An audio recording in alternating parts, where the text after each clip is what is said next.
Hola, hola a todos, espero que se encuentren muy bien, donde sea que me estén viendo en este momento. En esta ocasión voy a hacer una revisión breve, que espero que sea de ayuda para todos aquellos que estén empezando a entender lo que es la transformada Laplace y su aplicación, en especial en el área de control automático. Entonces lo que voy a ver hoy, ¿qué necesita de ustedes? Necesita que recuerden algunas fórmulas muy elementales de la transformada directa e inversa de Laplace. También requiere que se acuerden un poquito acerca de cómo encontrar el modelo matemático de un sistema masa resorte amortiguador. Y por último, requiere que recuerden el tema de expansión en fracciones parciales. Si te acuerdas de estas ideas, por favor continúa con este video. Si no, te recomiendo mucho que revises esos conceptos antes de avanzar con esta breve introducción que les tengo el día de hoy preparados para todos ustedes. Bueno, primero, ¿qué es la transformada de Laplace? Así repasando brevemente, la transformada de Laplace es una operación matemática que te permite hacer un cambio de una variable que se encuentra, de una variable de una función, perdón, que se encuentra en el dominio del tiempo a una función que se encuentra en el dominio de una variable compleja que comúnmente por notación se utiliza la variable s. Entonces noten que esta función pues, tiene una variable real que es el tiempo y esta otra función a la que cuando hacemos la transformación, lo que obtenemos es otra función donde esta variable es compleja y tiene o considera, por lo tanto, una parte real y una parte imaginaria. Vamos a ver que esta parte real está asociada con la respuesta transitoria del sistema y la parte imaginaria está relacionada con la frecuencia del sistema. La frecuencia de oscilación, obviamente. Entonces, eso es importante por de momento recordar y obviamente existe una transformación en el sentido inverso, en el que si tienes una función en el dominio complejo, pues podemos obtener su, eh, su parte contraria o su parte en el dominio del tiempo, ¿sale? Eso es fundamental antes de continuar con las siguientes ideas. Entonces, por ejemplo, así, claramente, o de manera más concisa, pues tenemos que tú puedes obtener, dado una función en el dominio del tiempo, puedes obtener una función en la variable compleja, haciendo una integración en el dominio del tiempo, vean, de menos infinito a infinito. Los libros de control hacen esta separación o esta aclaración, perdón, con respecto al dominio en el cual haces la integración, diciendo que solamente te interesan los tiempos de cero a infinito, ya que estás trabajando con sistemas que son causales o de los cuales, de hecho, en experimentación, pues solamente vas a adquirir valores desde que inicies el experimento y vas a tomar en cuenta pues que el tiempo inicia en ese momento, entonces no te interesa saber el pasado de funciones de que vayas que necesites transformar, ¿sale?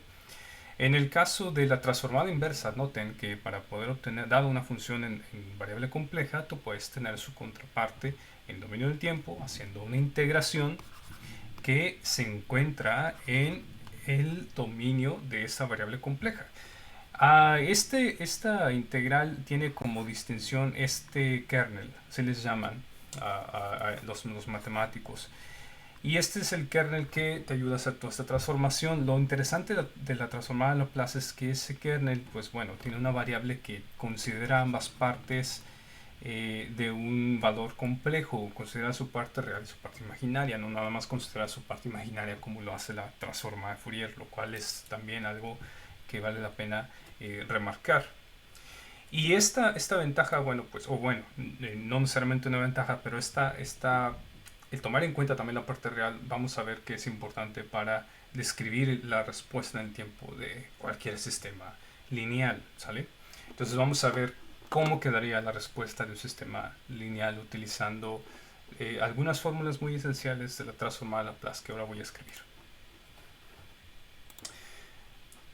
Bueno, antes de continuar con el análisis, nada más les pido que reconsideren y que tomen en cuenta las siguientes fórmulas. La transformada de Laplace de cualquier función pues va a estar descrita por su versión con una f mayúscula, utilizando la variable compleja s. La transformada de Laplace, la primera derivada de una función en el dominio del tiempo, pues es igual a esto. Vean que aquí tomo en cuenta la condición inicial de la función en el dominio del tiempo, o sea, es f en tiempo igual a 0. Y cuando tienes la derivada enésima, pues su transformada está dada por la siguiente fórmula. Entonces, si tengo estas condiciones, que les recomiendo mucho revisar el libro de Norman Nice, Ingeniería de Control de Norman Nice, para poder revisar de dónde vienen y cómo calcular estas, de dónde provienen estas fórmulas, perdón. Pues yo creo que con esto vamos a poder entender los siguientes pasos. Entonces nada más les pido que tengan en cuenta estas fórmulas, porque si no se van a perder en el siguiente análisis. Ok, entonces empecemos con un ejemplo muy elemental. Supongamos que tenemos el modelo de un sistema con una masa, un resorte y un amortiguador. Después del análisis a través del diagrama de cuerpo libre y la aplicación de la segunda ley de Newton, pues sabemos que el modelo matemático de este sistema pues está dado por lo siguiente. ¿Sale? Aquí esta función sería pues una entrada de cualquier tipo, una fuerza en el dominio del tiempo. Tenemos aquí la segunda derivada de la posición, que corresponde a la aceleración, la primera derivada de la posición, que corresponde a la velocidad, y pues bueno, la posición de esa partícula. La fuerza del resorte, la fuerza de fricción debido al amortiguador viscoso, y pues tenemos la fuerza asociada también a la inercia. ¿Sale? Entonces, si yo quisiera entender o encontrar cuál es exactamente la respuesta de este sistema en todo instante de tiempo, dado que yo le inyecto una fuerza de algún tipo, ¿sí?, que depende únicamente del tiempo, pues puedo aplicar la transformada de Laplace y después la transformada inversa de Laplace. Ese es un método, o es una de las razones por las cuales utilizamos, es una de los temas en los cuales se aplica la transformada de Laplace para poder resolver ecuaciones diferenciales ordinarias lineales, ¿sí?, de cualquier orden, pero lineales. Vean que ninguno de estos términos es no lineal. Por ahí después comentaré por qué la transformada de Laplace no es aplicable a sistemas no lineales. También espero hablar sobre la transformada de Fourier en alguna otra ocasión. Pero bueno, en este momento quiero que se centren en otra cuestión. Este sistema, pues entonces yo puedo encontrar la respuesta x de t dado cualquier entrada o cualquier función. ¿Sale? Y otra cosa interesante de aplicar la transformada de Laplace es que puedo encontrar este operador, como se llama L, que relaciona la salida con la entrada. ¿Okay?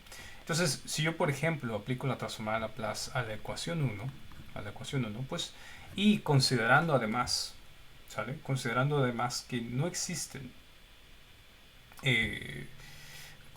o que existen condiciones iniciales en velocidad, en posición, en aceleración igual con 0, pues vamos a obtener lo siguiente. Es más, vamos a considerar primero que tenemos condiciones de cualquier tipo, condiciones iniciales que pueden ser cualquier valor, no importa si eso no es 0 en posición, en velocidad inicial, ¿sale?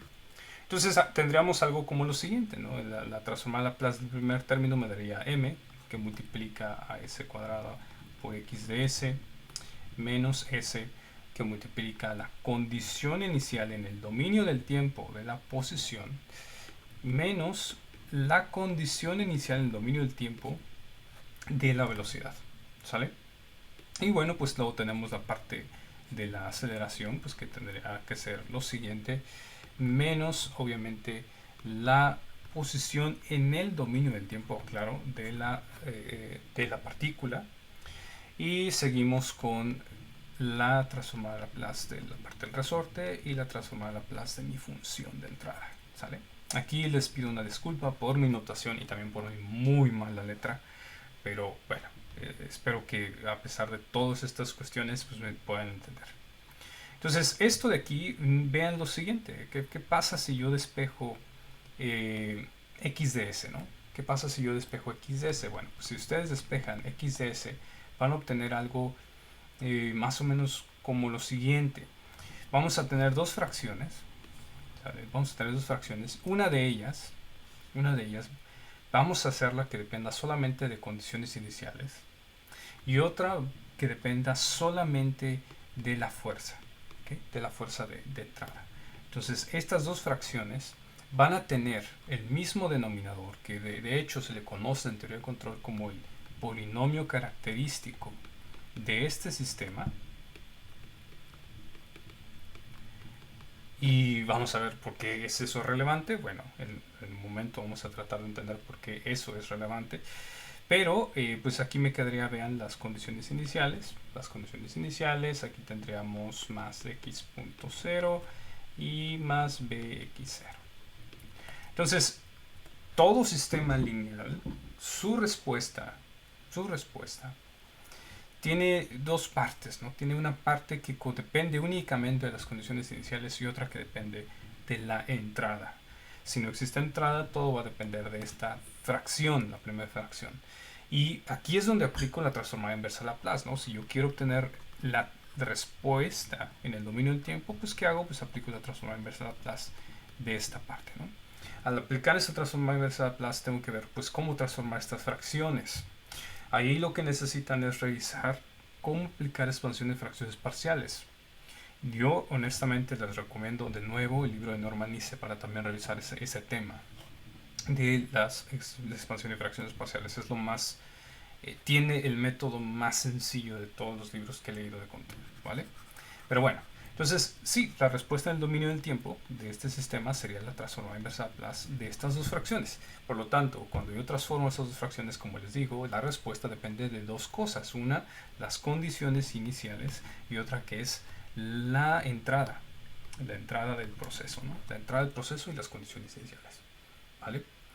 Y aquí viene un tema muy interesante o muy importante en teoría de control. Si tú tienes condiciones iniciales igual con 0, tú puedes obtener la descripción conocida como función de transferencia, que sería la relación entre la salida y la entrada de tu sistema, ¿sale? Esa función de transferencia existe tomando en cuenta condiciones iniciales y está dado, bueno, pues por esta fracción, en este caso, para este sistema en específico, donde aquí lo interesante es que vamos a ver qué efecto tiene el numerador y el denominador de esta función de transferencia y también en sí de cualquier otra función de transferencia en la respuesta de un sistema. Y bueno, esta de aquí sería la función de transferencia, y la función de transferencia entonces sería el operador que me define qué pasa con este sistema dado una entrada. ¿Sí? ¿Qué pasa con cierta salida dado una entrada? Y lo interesante o lo sencillo de usar la transformada Laplace es que esa operación que hace el operador que trata de escribir la reacción del proceso o de este fenómeno, pues es básicamente una multiplicación, ¿no? Si yo paso multiplicando esta f, la paso multiplicando y después encuentro la transformada inversa Laplace, evito una operación más compleja que ocurre en el dominio del tiempo para lo mismo, que se le conoce como convolución. Es una operación mucho más compleja que hacer esa multiplicación entre dos operadores o dos fracciones o dos valores en el dominio complejo, ¿vale? Entonces vamos a tratar de encontrar la respuesta a este proceso así rapidísimo y vamos a ver qué efecto tiene cada una de las partes de la función de transferencia en el sistema. Y espero que con esto pues les ayude a entender más qué aplicabilidad y qué sentido tiene encontrar la respuesta en el sistema a través de la transformada Laplace y conocer y en sí qué sentido tiene conocer la función de transferencia de cualquier sistema en caso de que yo quiera controlarlo, en caso de que yo quiera aplicar un algoritmo de automatización del proceso. Bueno, entonces vamos a hacer una pausa y hacemos esto. Ok, prosigamos. Si quisiera yo encontrar la respuesta de este sistema, pues aquí tenemos que decidir qué entrada es la que vamos a elegir, ¿sale? ¿Qué entrada es la que vamos a elegir? ¿Qué tipo de fuerza vamos a aplicar? Y vamos a empezar por un caso muy sencillo, ¿no? Pensemos que esa fuerza es simplemente un impulso, o sea, es empujar la partícula en un instante de tiempo con una cierta amplitud. Y la mejor manera de hacer ese análisis es a través de la función delta de Dirac. Entonces, si yo tengo a la función delta de Dirac como la fuerza, ¿verdad? La transformar a Laplace de la función delta de Dirac es uno y obtengo eh, la fracción que es la función de transferencia como lo que necesito transformar inversamente. ¿Sí? Vean que la respuesta es básicamente pasar multiplicando la entrada por la función de transferencia g, y si la entrada es uno, entonces tenemos lo mismo. Ahora, debido a que tengo una fracción que tiene un orden mayor que uno, no puedo hacer este uso de fórmulas sencillas como la siguiente para encontrar la inversa, la transformación inversa de Laplace de las funciones de una función que exista, ¿no? A ver, a lo que voy es a lo siguiente. No puedo aplicar algo como la siguiente fórmula, ¿no? Imagínense que tengo una fracción sencillita como esta. Bueno, pues si ustedes buscan una tabla de transformadas, la transformada inversa del Laplace de esta fracción, que es de orden uno, vean, o sea, el polinomio del denominador tiene como orden máximo 1 en S, pues es básicamente KE a la menos P por T. ¿Sí? Entonces, un método que utilizamos mucho al encontrar respuestas de fracciones o transformadas inversas, perdón, de fracciones de orden n, o sea, de orden 20, 40, 50, lo que ustedes quieran, pues es tratar de reemplazar esa fracción de orden 20 por 20 fracciones de orden 1, ¿sí? De alguna forma. Una fracción de orden 5 por 5 fracciones de orden 1. Bueno, eso se le conoce como expansión de fracciones parciales. No voy a discutir ese tema en esta ocasión, pero se puede. Entonces quiere decir que yo cuando tenga esta fracción, ¿sí? Esa transformada inversa de Laplace, 1 entre ms al cuadrado más bs más k, pues se puede escribir como la transformada inversa de Laplace de la suma de dos fracciones. Una con un k1 entre s más p1 más otra con un k2 entre s más p2. ¿Okay? P subíndice 2. Entonces, estas dos fracciones las puedo invertir utilizando esta fórmula que tengo por acá y no tendría ningún problema. ¿Sale? También si quieren repasar, bueno, cómo hacer la expansión de fracciones parciales, bueno, ya les comenté que deben revisar, se los recomiendo, traten de hacerlo por favor y así me van a entender todavía más. Esto se trata de hacer ejercicios para luego que esta idea no nada más se convierta en algo que conocen, sino en algo que entienden completamente. Entonces, lo que sí les puedo comentar es que estos numeradores, estas fracciones parciales y estos denominadores se pueden encontrar muy fácilmente a través de algunas fórmulas. Por ejemplo, los números p de los que se encuentran en los denominadores de mis fracciones parciales son básicamente las raíces, ¿sí?, de el denominador de mi función de transferencia o de la fracción que quiero expandir, ¿vale? En este caso, la fracción que quiero expandir. Es importante porque si tú eliges otra fuerza, que no sea delta de Dirac, bueno, te puede salir una fracción con un denominador diferente. A eso es lo que voy. Pero este denominador que tenga la fracción que quieras transformar inversamente, si encuentras las raíces de ese denominador, esas raíces serían los valores que irían en cada una de las fracciones parciales. ¿Sale? Entonces, pues yo aquí podría aplicar la ecuación cuadrática para encontrar las dos raíces y seguramente esas raíces puede que me queden reales o imaginarias. Háganlo, háganlo. Hagan la ecuación la cuadrática y dependiendo de los valores de m, b y k, pues puede que esas raíces tengan parte puramente real o parte puramente imaginaria. El punto es que les van a quedar entonces algo así como más, si son dos y si son complejas, les va a quedar una con un signo positivo en la parte imaginaria y la otra les va a quedar con un signo negativo en la parte imaginaria. ¿Sí? Así es como les van a quedar. Si ustedes se encuentran con el método que quieran, K1 y K2, ¿sí? Dado que esas P1 y P2 son complejas, van a encontrar que K1 y K2 también son complejas. Y les van a salir, por lo tanto, también complejas conjugadas. Entonces puede que les dé algo como esto, ¿sí? A más BJ, A menos BJ, cualquier número, ¿no? Que ustedes quieran.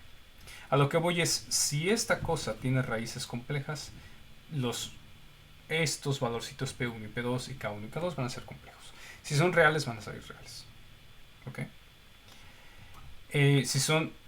Pueden ser, hay varios casos, puede que sean, si son reales puramente, puede que sean iguales, puede que sean diferentes. Y ahí es donde hay esas diferentes condiciones, o que hay que tomar distintas condiciones para encontrar el transformo inverso de Laplace, o para hacer, mejor dicho, la expansión de fracciones parciales. Voy a considerar este caso que creo yo que es como el más general. Tengo dos raíces complejas conjugadas y tengo por lo tanto dos numeradores complejos conjugados. ¿Okay? ¿De dónde vienen K1 y K2? Bueno, una manera sencilla de encontrarlo es a través de los límites. Tú puedes encontrar, si todos estos raíces del denominador son diferentes, si todos son diferentes, esa es la condición de esta fórmula, tú puedes simplemente aplicar el límite, cuando esta S, la S del K que estés buscando, perdón, cuando este límite, el P que corresponde al K que estés buscando, pues lo pones negativo aquí, ajá, multiplicas ese denominador por la función que estés tratando de transformar inversamente. ¿Okay? Este límite te va a dar el valor de K1, K2, en este caso te va a dar el valor de K1. ¿Vale? Entonces, en general ustedes van a encontrar esto como PI, subíndice PI, y como lo que sea que estás tratando de transformar. ¿Okay? Eso te va a dar cada uno de estos límites, te va a dar el valor de los numeradores. Noten por lo tanto que estos límites dependen de qué? Dependen de la función que estés transformando inversamente. Por lo tanto, no nada más depende el numerador, la parte del numerador del denominador de lo que estés tratando de transformar, sino también de su numerador. Ahí hay una proporción de ambos lados, ¿no? Es importante, ambas cosas son importantes. Por parte de estos valores de PEP, lo único que importa es que tengas aquí en el denominador. Eso sí me gustaría remarcar, ¿vale? Entonces, si yo ya tengo algo así, vean que por lo tanto puedo aplicar la transformada inversa de Laplace a esto y me quedaría pues que x de t es igual, voy a regresarme acá, transformada inversa de esto más la transformada inversa de esto, k1 e a la menos p1t más k2 e a la menos p subíndice 2 de t, ¿vale? Eso tendría. Ahora recuerden la forma que tienen P1, P subíndice 1, P subíndice 2, K subíndice 1, K subíndice 2. Recuerden qué forma tienen. Es importante. Estos K subíndice 1 y K subíndice 2 K subíndice 2 que vienen de los límites, pues se pueden sustituir por su forma polar, ¿no? Podríamos poner algo así como magnitud Z y ángulo θ, ¿no? Magnitud Z y ángulo θ, algo así. ¿Okay? Podemos poner eso. Tienen magnitud z, la magnitud es la raíz cuadrada de la parte real al cuadrado más la parte imaginaria al cuadrado, y θ es la tangente inversa de la parte imaginaria entre la parte real, ¿no? Se convierten en su forma polar. Pueden usar alguna calculadora, qué sé yo, y ahí está, ¿no? Entonces vean lo que vamos a tener aquí. Si consideran esto, como lo tengo ahí, esta expresión, pues quedaría algo así como z e a la K1 es jθ, e a la menos sigma más j omega por t, más z e a la menos j teta, acuérdense que K2 le puse que eso es lo que valía, e a la menos sigma menos j omega por t. ¿Okay? Complejos conjugados.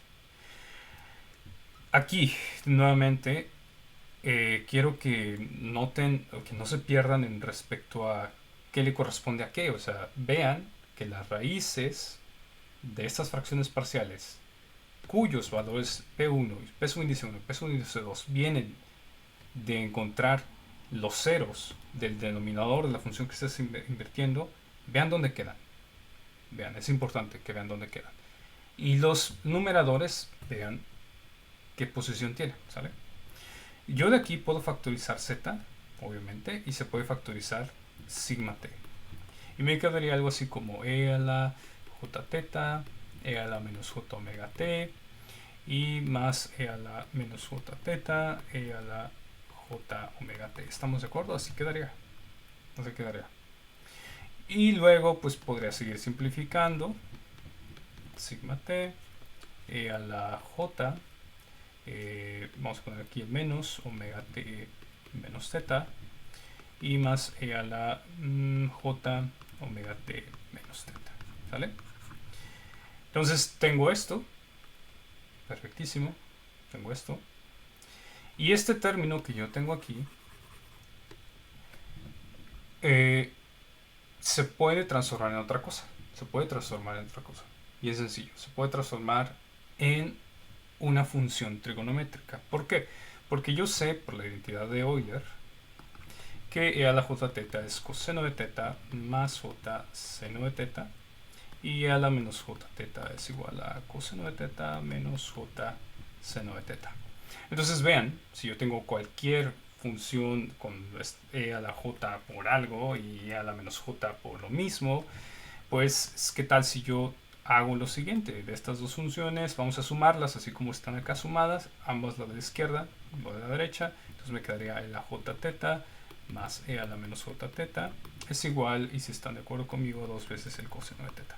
Entonces esto de aquí se puede transformar a 2 veces el coseno de este término.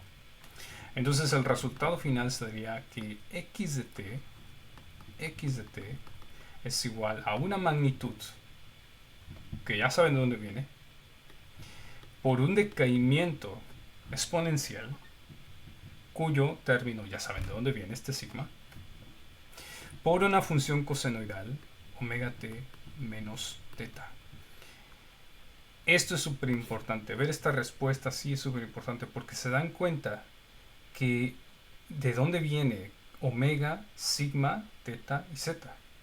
¿De dónde vinieron?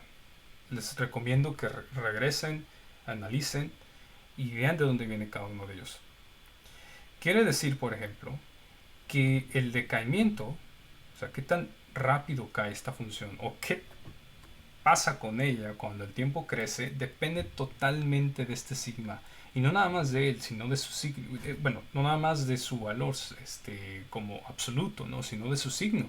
Porque si su signo cambia, pues tendrá un crecimiento que va hacia el infinito. ¿Sí?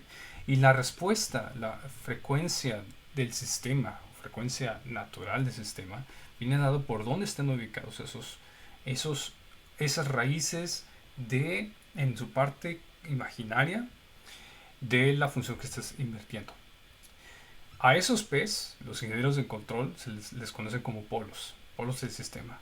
Al denominador la función de transferencia como el polinomio característico, porque caracteriza el decaimiento y el comportamiento del transitorio del proceso y de su comportamiento a largo plazo. ¿Sí? Entonces, si yo, por ejemplo, grafico esto, este comportamiento tiene un cierto decaimiento exponencial, ¿sí? Dado por esta sigma t, que está operando por las oscilaciones que van a ir decayendo dependiendo de una frecuencia omega t y desfasadas un ángulo teta, y cuya amplitud está dada por esta z que viene de la amplitud o de la magnitud de los numeradores de las fracciones parciales de la respuesta del proceso. Pues sí, ese es a grandes rasgos como o la razón por la cual encontrar el transformador de Laplace de un proceso lineal te da tanta información. Y todos estos detalles, bueno, pues los, los hemos comprendido ya, que hay muchas personas y muchos trabajos, y muchas técnicas ya existentes que hacen uso de toda esta teoría para poder modificar el comportamiento que tengan estos procesos lineales.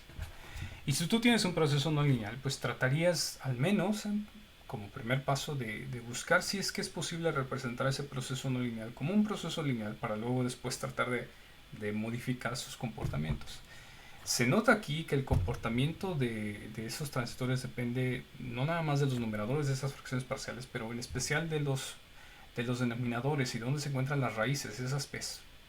Entonces, lo más importante es ubicar esas P's de forma que esta sigma o su parte real haga que este decaimiento o que este signo negativo permanezca.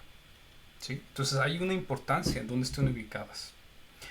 Ese análisis de dónde están ubicadas esas raíces, haciendo un cambio de los parámetros del proceso, se le conoce como lugar geométrico de las raíces. No voy a analizar el lugar geométrico de las raíces en esta ocasión, lo voy a poner en alguna otra ocasión, pero es un tema muy fundamental.